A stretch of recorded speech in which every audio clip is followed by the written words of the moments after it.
It's 5:06 and welcome into a Friday edition of the Carolina Journal News Hour on Charlotte's FM News Talk, 107.9 FM, WBT. I'm Nick Craig. Good morning to you. An incredibly busy week in the North Carolina legislature leading up to the July the 4th holiday. The North Carolina General Assembly has officially passed a state budget. To walk us through some of the details this morning, Andrew Pomeranz, CarolinaJournal.com, joins us on the News Hour. Andrew, you've been down at the General Assembly all week watching a very active Wednesday and Thursday. Before we get into some of the details, what was the scene like after more than 1,000 days since the last time the state passed a budget? Yeah. Hey, Nick. Good morning. Happy Friday, July 3rd. We're looking at now a fun July 4th weekend. I think, everyone down here, the legislature, can take a deep breath knowing that they have now finally passed a state budget, like you mentioned, after over 1,000 days of waiting. I think, energy around the building really started last Sunday when we had reports come out and we verified Monday morning here at the Carolina Journal that they had come to a budget agreement. As we followed this process along, right, we heard back in middle of May, so almost 6 weeks ago now, that a budget framework had been agreed upon, and that had a lot of the top line information, such as raises and the tax rates that so many of us were interested in. But now it's taken an additional 6 weeks, and this, we assumed we were going to have this budget mid-June, and then Senator Berger kind of put quash that timeline, and we are hoping to see this get done before the July 4th weekend, and obviously with the fiscal year starting this week as soon as they could up against that new fiscal year. So a lot of excitement around the building this week. It moved quickly through both chambers without really much pushback. From everything I've heard down there, this was maybe the most common sense or bipartisan budget we've seen in a long time. And it really had little surprises in it. A lot of that was because we've had this framework out now for 6 weeks, and reporters and myself have been able to ask both Senate leaders and House leaders maybe some of the particulars about what we're going to see in a finalized budget, but not a ton of surprises in it because of that. And so I think a pretty mute tone, actually, for the Democrats in the House and Senate this week as they objected to just a few pieces of the budget, but were able to, a lot of them voted with Republicans, and now the budget heads to Governor Stein before the July 4th weekend. I'm so glad you brought that up. For those that have followed North Carolina politics closely over the last 10 or 15 years, typically these budget battles can get pretty nasty on the House floor, Andrew. And while it was a lengthy day on Wednesday, but both chambers combined a little more than 6 hours worth of debate in total. Yes, plenty of arguments from Democrats, a lot of it being procedural about how quickly this process moved, but we didn't really have that fire and passion that we've seen in years past. It was an interesting dynamic to watch. Yeah, and it's really interesting, I think, as someone who is viewing it from inside. We heard this document was going to be policy heavy and it was going to have lots of policy included in it. And the Democrats' objections largely were not to the policy itself. They were actually, to the timeline, like you've mentioned, the process in this. We received the budget Tuesday morning. And we're already voting on it Wednesday afternoon. So obviously, with a document over 700 pages long, there were objections to how fast, how slow this process happened, and then how fast it happened at the end here. But the policy was overwhelmingly supported. I think in both chambers, we saw an overwhelming majority pass, no veto-proof majority in both bodies. Started with, now independent Carla Cunningham getting up at the beginning of the session on Wednesday and saying she supported this bill. I think that really turned the tides from what I understood from inside the body to maybe swaying some additional support for the budget, making it clear that they had a budget veto-proof majority when it came to the budget. So a strange week here in Raleigh. I think one of a lot of relief for Republicans and leaders in both the House and Senate who've been, working on this for so long. We heard staff was in the building last weekend until 10:30, multiple nights in a row working over last weekend. And so I think a lot of relief around the building this week, a lot of excitement, and I think a clear direction now where the budget negotiations go for next year. No question about that. You talk about that strong bipartisan support. The first roll call vote in the North Carolina House on Wednesday, 23 Democrats voting in favor, 22 against. And for the second reading that happened yesterday morning, 21 in favor, 22 against. And so I think it would be hard-pressed, Andrew, to find anybody that says there's not strong bipartisan support for something when you have, in one case, more than half of Democrats voting in favor and then a 50-50 split in the final deciding vote on Thursday. Yeah, and I agree with that. And I think it's important to note, though, in a press statement put out by Minority Leader Reeves' office Thursday afternoon after the final passage, in that he says, any support given for this budget was because we could not afford to wait another day. And many of the priorities the House budget and I supported last year were still maintained, right? So this is a process that, especially in the House, leaders and leadership have been looking at now for the past 2 years. And I think there was some pressure on Democrats to go ahead and approve this budget so that we could start to implement those teacher raises that we've been waiting on now for over a year, the police raises as well, and some of the Medicaid funding and oversight changes that are happening. And so I think while they may have had some opposition, I think it was they felt the pressure to have to act now and pass the budget. Well, and I mean, let's talk about that. It's an election year. The November is going to be here before we know it, even though we're just about to hit the July the 4th weekend. I would imagine for Democrats that are looking to have a banner year here in the 2026 midterms, it would be a pretty tough situation, Andrew, to go home to your constituents and say, hey, I've been in Raleigh for the last 2 years and I didn't support and I didn't vote for the budget. That's got to put, as you noted, Democrats in probably a pretty tough situation. Especially in a budget where there is additional funding for really popular programs like teacher pay, raising the largest teacher salary increase in the last 20 years inside the state, raising North Carolina to be the number one in the Southeast for teacher pay, right? Overwhelmingly popular. Things like additional Helene funding for the recovery out in the western part of the state, another $300 million dedicated to that funding. And so, it is got to be a hard sell. I think you're right. To constituents when there's so much popular in this budget, and the top line numbers do things like lower taxes on everyday North Carolinians if they were to vote against it and then go home and try to explain that vote. Yeah, let's talk about the tax cuts here as well. This is something that Republicans have been pretty laser focused on over the last 15 years, continuing the process of reducing not only the personal but the corporate income tax rate in North Carolina. Andrew, it was a little bit interesting listening to the debate in both the House and Senate on Wednesday and Thursday. Democrats continued to say that they were in favor of tax cuts, but then indicated these cuts didn't go far enough. This is the same group of people that have advocated against these cuts in the past. Some Democrats saying there needs to be more cuts, some saying it's too much. Kind of an odd situation for those on the political left. Well, and I think it starts first with the overwhelming sentiment was we needed to spend more money as a state. That this budget did not allocate enough funds to programs to help either low-income individuals or individuals just across the street struggling with inflation-based affordability issues, right, with housing and food. And so we heard a lot of that.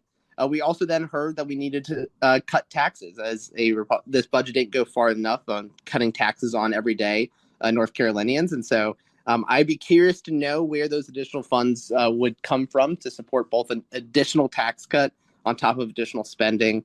I think a lot of the money that they pointed to was placed in a rainy day fund, which, we look back just, 15 years ago now, and the state was in, budget turmoil and having to really make some hard decisions because of leadership failures in the past.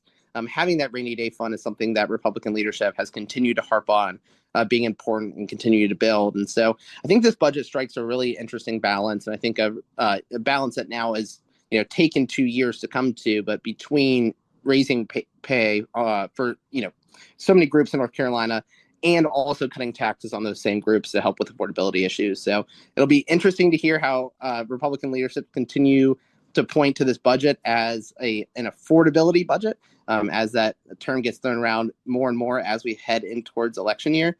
And then as the state moves forward, what changes do they look to make to continue that push? Some great history there for those that are maybe new to the state of North Carolina. It was 2008 when the state was in about a $3 billion deficit. Employees, state highway patrol, teachers, pretty much anybody working for the state of North Carolina furloughed or had their pay cut pretty dramatically. So we've seen some major changes in the last 16 or 17 years. All right, Andrew, where do we go from here? Now it's down through the General Assembly onto Governor Stein's desk. Any idea what's going to happen there? Yeah, so he has 10 days from tomorrow or from this morning to either sign the budget, veto the budget, or just allow the budget to come to law. And so we're looking at July 12th as the kind of be all end all day. It's that Monday. Now, I would assume, and I've heard from around the building this week, that they expect the governor to potentially take action before that date, at the latest of that, potentially that Friday before the July 12th deadline. So something to keep an eye on as we head into next week. But with overwhelming Democratic support, I can't see him at this point. And I think sentiment around the building and in the Republican corner offices is that they expect him to either sign this budget bill and claim some of the same things that maybe Democrats in the House did, where, this process was flawed and there are some flaws in the budget, but it is important that we get this done now for people in North Carolina, and rather than go through with a veto. So I do expect I think they do expect him to sign the budget within the next week and make this become law. But you never know with politics here in North Carolina with Governor Stein. Right, the Democratic governor and a Republican budget. So he could take a surprise turn and veto the bill, which would force lawmakers to come back potentially earlier than they currently are projected to, which is July 27th. Woohoo, we have a little bit of a break. But this could force them to come back before that to override his veto. And obviously they would have the votes to do so. And I think would put Democrats in an interesting position. So at this point, I think we should feel pretty positive about the governor signing this budget and kicking off this fiscal year just about a week late with those additional funds. Yeah, we'll be keeping an eye on the progress there as it now sits on the governor's desk, and lawmakers are expected to make their way back to Raleigh towards the end of July. We appreciate the update this morning. Andrew Pomeranz joins us on the Carolina Journal News Hour. Where it's now 5:18 on Charlotte's FM News Talk, 107.9 FM, WBT from the Charlotte Eye, Ear, Nose, and Throat Traffic Center. Trust your senses to Senta. Here's an update and a look at the roadways with Boomer Von Cannon. Hey, thank you, Nick. Good Friday.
It's 523. Welcome back to the Carolina Journal News Hour, Charlotte's FM News Talk, 107.9 FM.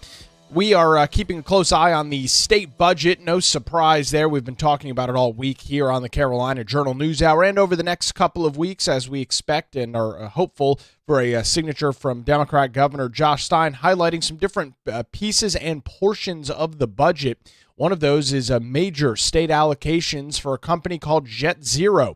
We've talked about them in the past. JetZero is a commercial aircraft manufacturing facility that is under construction at the Piedmont Triad International Airport. That is in Greensboro, North Carolina. They have been allocated $133.9 million in the state budget to fund improvements to the site.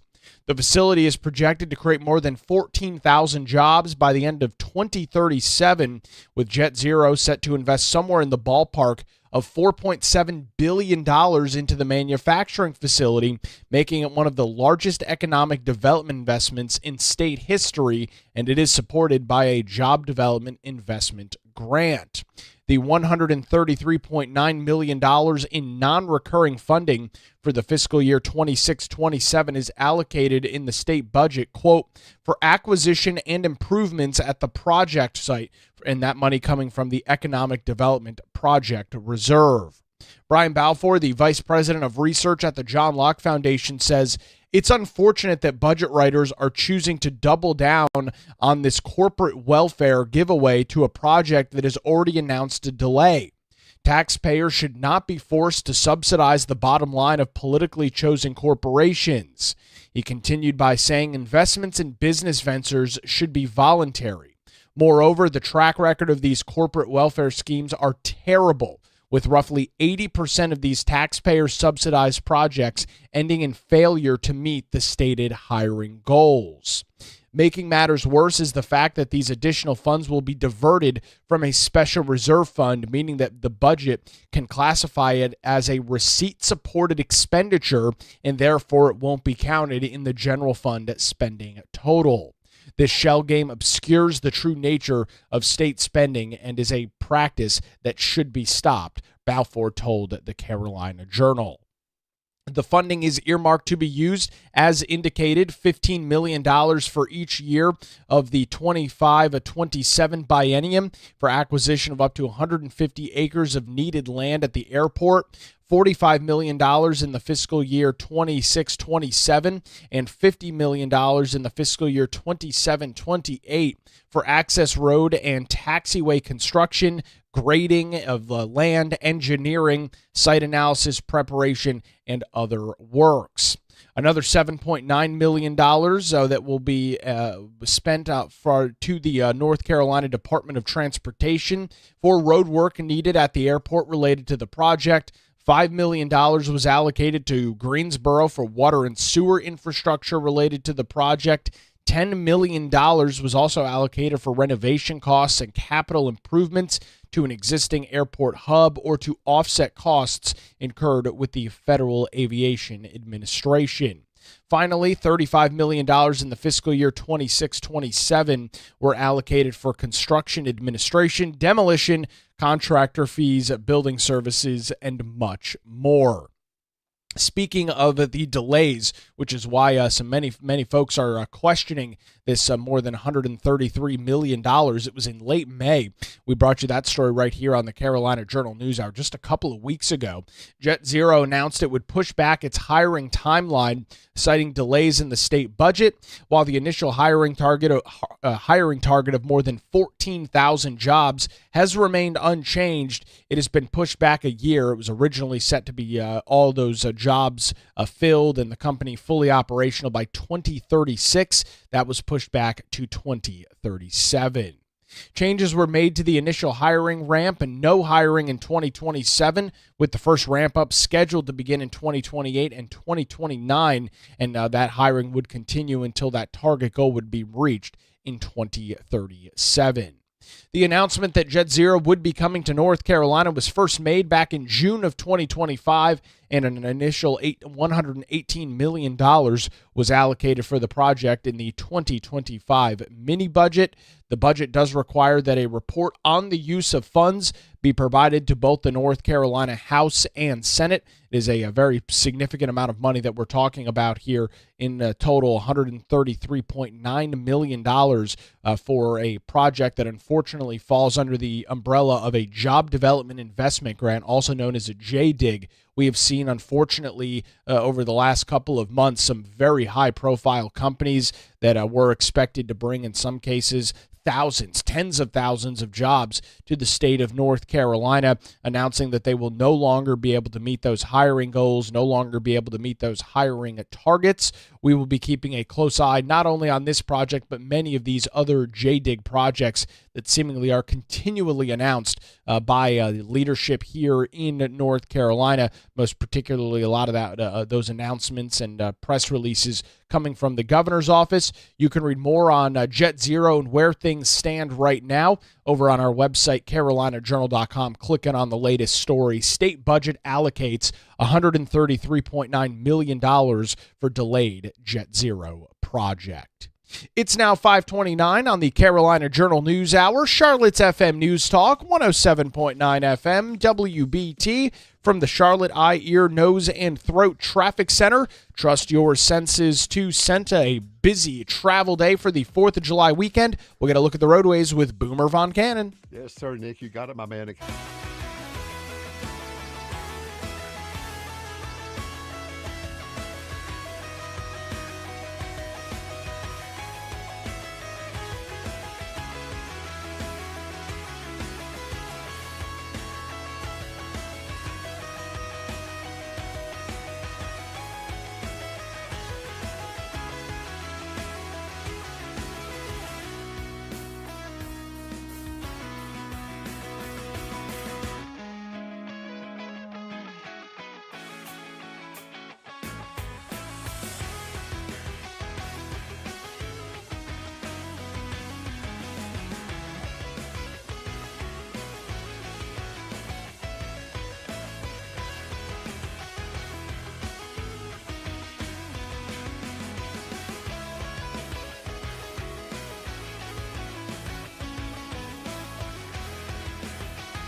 It's 5:38. Welcome back to the Carolina Journal News Hour. Charlotte's FM News Talk, 107.9 FM. WBT, some good news out of Western North Carolina this morning as the Federal Emergency Management Agency, that is, of course, FEMA, has approved more than $197 million in additional disaster recovery funding for Western North Carolina.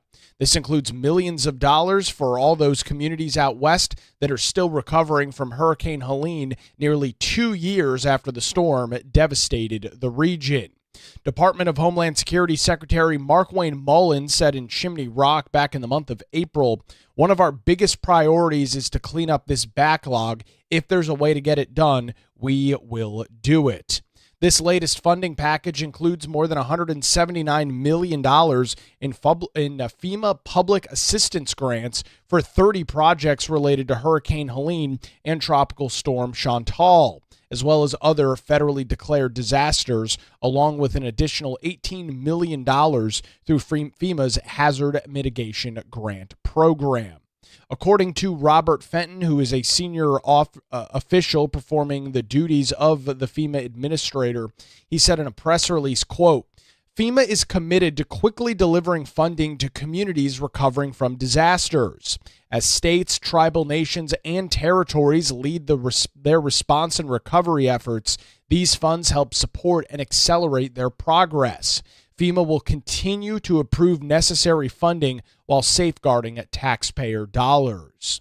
In line with President Donald Trump's Executive Order 14395, establishing the task force to eliminate fraud, FEMA said it concluded detailed reviews of claims the cost for public assistance funds to help prevent fraud, waste, and abuse. The newly approved award highlights both the scale of North Carolina's ongoing recovery efforts as well as the continued reliance on federal assistance as communities transition from emergency response operations, which had been going on for quite some time, to more long-term rebuilding. U.S. Senator Ted Budd said in a statement this week, "Ever since Hurricane Helene, Tropical Storm Chantal, and other disasters struck the Old North State, North Carolinians have been working every day to pick up the pieces. The impact of these major storms was nothing short of devastating for our state. I am grateful to Secretary Mullen for unlocking over $197 million in federal aid for North Carolina to keep rebuilding." Among the projects approved by FEMA are more than $4.7 million in funding for communities within North Carolina's 14th congressional district. That is represented by Representative Tim Moore, who said in a statement, "Western North Carolina has made significant progress since Hurricane Helene, but recovery is far from over. This funding helps ease the financial burden on local governments that responded when their communities needed them the most and enables critical rebuilding efforts.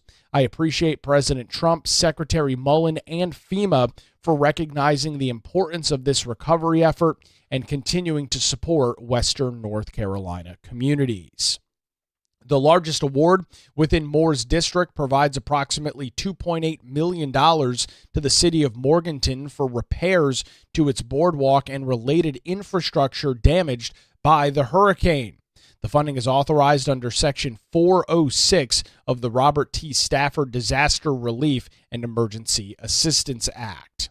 Another $1.8 million will be used to reimburse debris removal operations conducted in Burke County following the storm. According to congressional offices, the project removed more than 9,700 cubic yards of vegetative debris from public rights-of-way to address safety concerns and support ongoing recovery efforts. That project is being funded through a 90% federal cost share, meaning the feds pick up 90%, the state and or local government picks up the remaining 10, a very lucrative funding model there for many of these smaller governments in Western North Carolina. Part of this as well, Rutherford County Schools will receive nearly $148,000 to repair or replace stormwater infrastructure that was damaged during Helene as well. The latest FEMA award also provides additional funding to communities across the broader swath of Western North Carolina that experienced some of the most extensive storm damage. The town of Spruce Pines received 2 grants totaling approximately $871,000. That is for repairs for sewer lift station pipes, embankments, and other utility infrastructure. Other towns, including the town of Crossnore, received more than $263,000. That is to repair water infrastructure that was also damaged by the storm. The city of Asheville will be awarded approximately $1.5 million for repairs to the Swannanoa River Greenway, while several schools, hospitals, and nonprofit organizations and local governments also receive some additional federal assistance. Transportation infrastructure does continue to represent one of the more major components of North Carolina's recovery efforts. The North Carolina Department of Transportation received more than $4.2 million for repairs to Jacks Creek Road, that's in Yancey County, as well as an additional $1.08 million for repairs to multiple state routes in Watauga County damaged by Hurricane Helene. Additional transportation grants were approved for related repairs to tropical depression or tropical storm Chantal. Representative Chuck Edwards, the Republican in North Carolina's 11th district, which includes many of the communities hardest hit by Hurricane Helene, said that the latest funding approvals represent an important step towards rebuilding Western North Carolina's infrastructure. Edwards said at a June 30th congressional hearing, quote, "We've had somewhat of a mixed bag of dollars coming out of the federal government to Western North Carolina. They seem to have really picked up their momentum. It has picked up, and many of the projects for us to rebuild have been funded at a far quicker rate in the last few months." Debris removal also remains among one of the most expensive and prolonged aspects of disaster recovery out in the western half of our state. The latest FEMA approval includes more than $26 million for debris removal operations. That is set to be managed by the North Carolina Department of Emergency Management, along with $3 million designated for private property debris removal, as local governments across western North Carolina have spent months awaiting federal reimbursement for debris removal expenses that were incurred immediately after the storm. And so you've had many of these smaller communities, again, relatively limited budgets based on where they are, the population of their towns or municipalities, that have already spent this money on debris removal, obviously getting the roads cleared up more than almost 2 years since Hurricane Helene affected the area, finally getting some of that relief. The largest single award announced on Wednesday allocates nearly $136 million to North Carolina Emergency Management for state management costs associated with administering Hurricane Helene recovery programs. In addition to recovery funding, FEMA approved what are called hazard mitigation grants totaling more than $18 million. Those funds are set to support state management activities, property acquisitions, floodproofing projects, and other mitigation efforts that are intended to reduce damage from future disasters if they are to affect the area.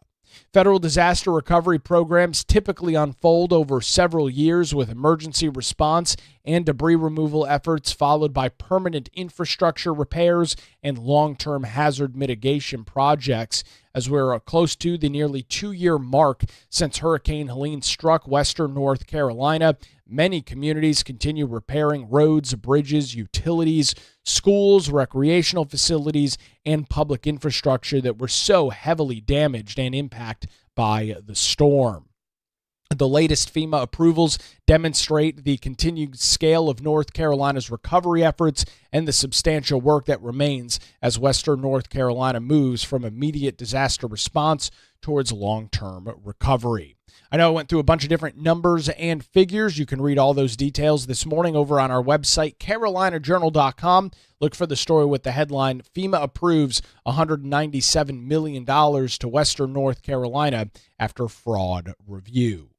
It's now 5:47 on the Carolina Journal News Hour. Charlotte's FM News Talk, 107.9 FM, WBT. From the Charlotte Eye, Ear, Nose, and Throat Traffic Center. Trust your senses to Senta. Here's a look at your pre-July the 4th travel with Boomer Von Cannon. You got it, Nick. Thank you, my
Good morning again. It's 5:53. Welcome back to the Carolina Journal News Hour. Charlotte's FM News Talk, 107.9 FM, WBT. All right, rounding out a very busy news week here across North Carolina. After nearly 3 years without a new comprehensive state budget, as we've been talking about all week, North Carolina lawmakers on Thursday sent Governor Josh Stein a roughly $34 billion spending plan that funds raises, continued tax relief, adds public safety investments, and closes one of the longest-running standoffs between the North Carolina House and Senate.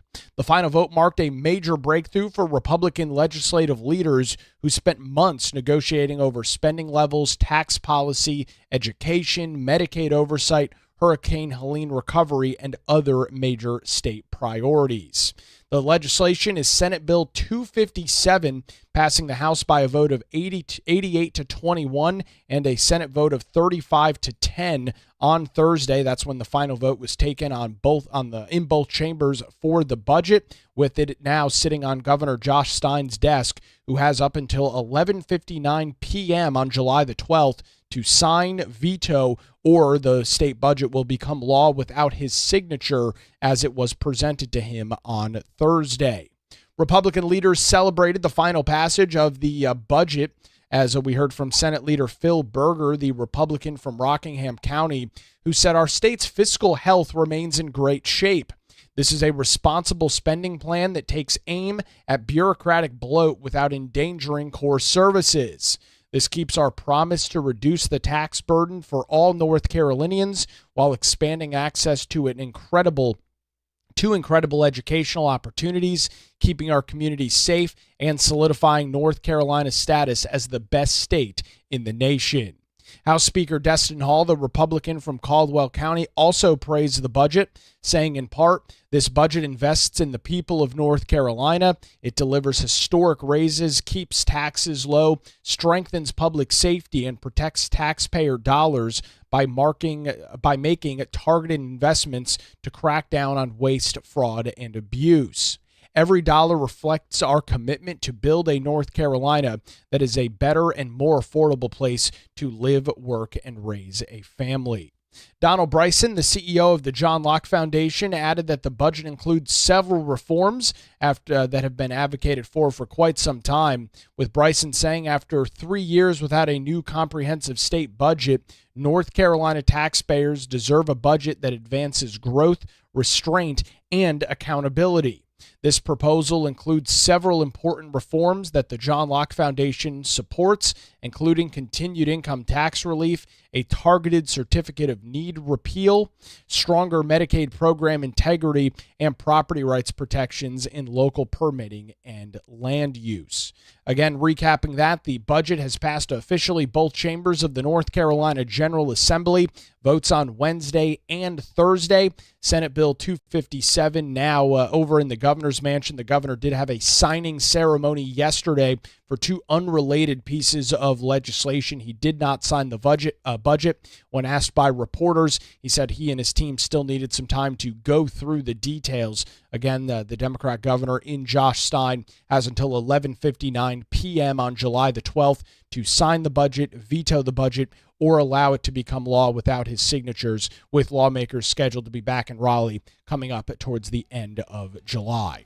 Well, that's going to do it for a very busy week here on the Carolina Journal News Hour. WBT News is next, followed by Good Morning BT. Have a great 4th of July weekend. We're back Monday morning 5 to 6 right here on Charlotte's FM News Talk, 107.9 FM, WBT.